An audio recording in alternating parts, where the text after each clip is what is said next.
Hey everyone, back with me again, Joseph, your host, and welcome back to our channel and the Catechism for Kids. Have you ever felt really sad, maybe a little bit scared, or even all alone? It's a tough feeling, isn't it? In those moments, you just wish someone could come and give you a big hug and make everything feel okay. Well, today we're going to meet a very special Heavenly Mother who does just that. We're talking about Our Lady of Consolation, who is also called Mary, Consolatress of the Afflicted. It's a beautiful title for the Blessed Virgin Mary. It's a wonderful reminder that she is always close to us, especially when we're hurting. So what does it mean to be the Mother of Consolation? It means Mary is the one who brings peace to our hearts when we turn to her in prayer. She doesn't just comfort us with gentle words. She guides us straight to her Son, Jesus. And it's Jesus who truly heals our wounds and gives us the strength to keep going. This beautiful devotion to Mary started many centuries ago, and it continues to bring so much hope to people all over the world, especially those who feel like they're carrying a heavy burden. In this episode, we're going to dive deep into what Our Lady of Consolation really means. We'll explore how Mary brings comfort to those who are suffering, and cover the fascinating history behind this devotion, and learn how we can be a source of comfort for others, just like she is for us. The big lesson today is that whenever we help someone who's in pain, we become like little reflections of Mary's love, gentle, kind, and full of peace. So, get ready for a story about a mother's hug from heaven. All right, kids, let's think about it. Everyone feels sad sometimes, right? Or scared? Or just a little lonely?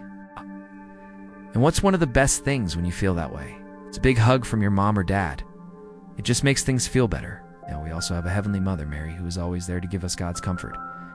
That's why the Church calls her Our Lady of Consolation.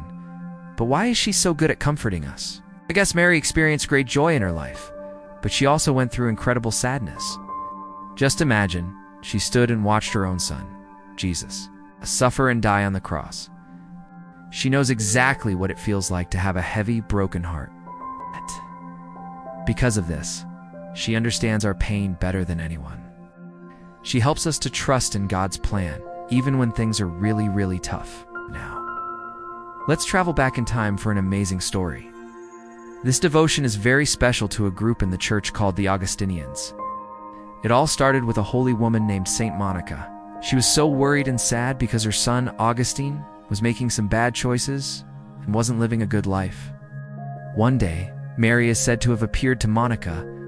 In this vision, Mary was wearing a simple leather belt, which is called a cincture, and she promised Monica comfort and protection. After this vision, Monica started wearing a similar belt as a sign of her trust in Mary's help. And guess what? Her prayers were answered. Her son, Augustine, had a complete change of heart. He turned his life around and eventually became one of the greatest saints in history, St. Augustine. That belt became a powerful symbol for the Augustinians, reminding them that Mary is a loving and caring mother who walks right beside us through all our challenges. So what does Our Lady of Consolation teach us? First, that we are never, ever alone. Mary is with us in our moments of pain, loneliness, and discouragement.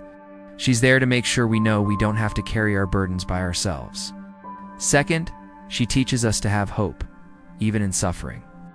She shows us how to face our troubles with faith, knowing that God is always working for our good. And finally, she inspires us to be a consoler too. Just as Mary comforts us, she wants us to comfort others. We can be like her by offering a kind word, a helping hand, or simply by praying for someone in need. Whenever you feel troubled, you can just say a simple prayer. Our Lady of Consolation, pray for us. The title Comforter of the Afflicted, or in Latin, Consolatrix Afflictorum, actually comes from the Augustinian friars. It's part of a famous prayer called the Litany of Loreto. Our Lady of Consolation, along with her son Jesus and Saint Monica, are the three patrons of the Augustinian orders. The devotion became so popular that by the early 18th century, it was a common custom to ask for a final blessing in her name before death. In Augustinian communities, they even have a special rosary called the Crown of Our Mother of Consolation. When you see a traditional Augustinian painting or statue, you'll often see Mary with the child Jesus on her lap, and both of them are holding the Augustinian cincture, that special leather belt from the story of Saint Monica. To help spread this beautiful devotion, a group called the Confraternity of the Cord was started.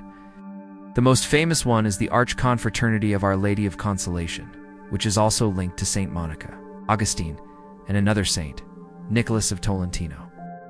Back in 1439, the Augustinian order was given permission to set up this confraternity for lay people. That's people like you and me. The Augustinian hermits even adopted the cincture as a special part of their religious habit. The confraternity was officially founded in Bologna, Italy in 1495. By 1575, it merged with another group to become the single archconfraternity of Our Lady of Consolation and cincture we know today. Soon, other similar groups from around the world joined in. The official feast day is September 4th. Members traditionally wear a black leather belt, fast the day before the feast of St. Augustine, and pray a special little rosary of Our Lady of Consolation daily. It's made of 13 sets of beads where you say an Our Father and a Hail Mary for each set, and then finish with the Hail Holy Queen. The main headquarters for this society is the Church of San Agostino in Rome, which is very special because it's where the body of Saint Monica rests. The Feast of Our Lady of Consolation is celebrated all over the world, but the dates can vary. The Augustinians observe it on September 4th, the conventual Franciscans celebrate it on May 25th, and the Benedictines on July 5th. In the country of Malta, the feast is a huge celebration on the last Sunday of October, complete with amazing firework displays. In Rome, her feast day is January 31st. Here in the United States, it's celebrated on the Saturday after the Feast of St. Augustine, which is August 28th. This devotion has been recognized by many popes. In 2009, Pope Benedict XVI approved a canonical coronation for a beautiful 17th century image of Our Lady of Consolation in Sumampa, Argentina. And more recently, in March 2024, Pope Francis elevated the shrine in Sampacho, Argentina, to the status of a minor basilica. That's a huge honor. Over in England, the Shrine of Our Lady of Consolation in West Grinstead has a very special history. Established in 1876, it was the first shrine dedicated to the Blessed Virgin Mary in England since the Reformation. In 1893, Pope Leo XIII himself ordered that the image there be pontifically crowned, a sign of its great importance. Pope John Paul II issued a pontifical decree titled Progredientibus Eom Plurium on the 1st of September 1978, which raised the namesake sanctuary to the status of minor basilica in Badonia, Parma. Another image was honored a canonical coronation by Pope Pius X decreeing the coronation. On the 30th of June 1906, the rite of coronation was executed by the former Archbishop of Salerno, Valerio Laspro, on the 1st of October 1906 for the image venerated in the Church of Our Lady of Consolation in San Valentino Torrio. The devotion has also reached places like Tehran, Iran, where there is a Cathedral of the Consolata, and Nagasaki, Japan, where an Augustinian church is dedicated to our Mother of Consolation. One of the most famous devotions is to Our Lady of Luxembourg, Comforter of the Afflicted. This was started by the Jesuits in 1624, and she was eventually named the protectress of the city and the whole duchy. After the French Revolution, the precious statue was moved to what is now Notre Dame Cathedral in Luxembourg City. You can even see smaller statues of her in little niches on buildings all throughout the city. Pope Pius IX granted a coronation for this statue in 1866, and just recently, in September 2024, Pope Francis presented a golden rose to the statue. It's a very special gift reserved for revered Marian shrines. The devotion also traveled with immigrants. In the Philippines, Augustinian friars brought the devotion to Palmbang, Bulacan, way back in 1639. The image there was recently declared the Mother and Comforting Queen of Palmbang. In Manila, Confraternity of Our Lady of Consolation and Cincture was founded in 1607, making it one of the oldest in the country. The historic image at the San Agustin Church in Intramuros survived World War II and was canonically crowned by order of Pope John Paul II in the year 2000.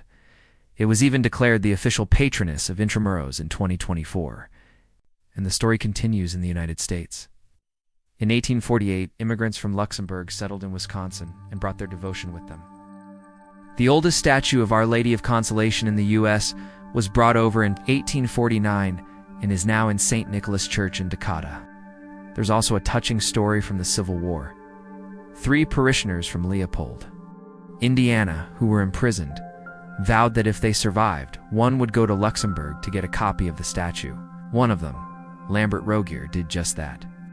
He returned with a statue in 1875, and it stands in St. Augustine Church to this day. There's even an outdoor shrine there dedicated in 2013, and in Cary, Ohio. The devotion is so strong that the shrine there was named a minor basilica by Pope Paul VI in 1971. It is now known as the Basilica and National Shrine of Our Lady of Consolation. From Argentina to the Philippines, from Luxembourg to the United States. The story of Our Lady of Consolation is a beautiful reminder that we have a Heavenly Mother who understands our sorrows and wants to bring us comfort. She constantly leads us to her Son, Jesus, the ultimate source of all peace and hope. No matter what you're going through, remember, you are not alone. Our Lady of Consolation is with you, wrapping you in her loving embrace. Thank you so much for joining us today to learn about Our Lady of Consolation. Hope her story brought some peace to your heart. If you enjoyed this video, please give it a thumbs up, share it with your friends, and don't forget to subscribe to our channel for more stories of faith. We'd love to have you in our community. God bless you always, and we'll see you in the next video. Take care, everyone. Stay safe and healthy as usual. Keeps on growing in faith, friends.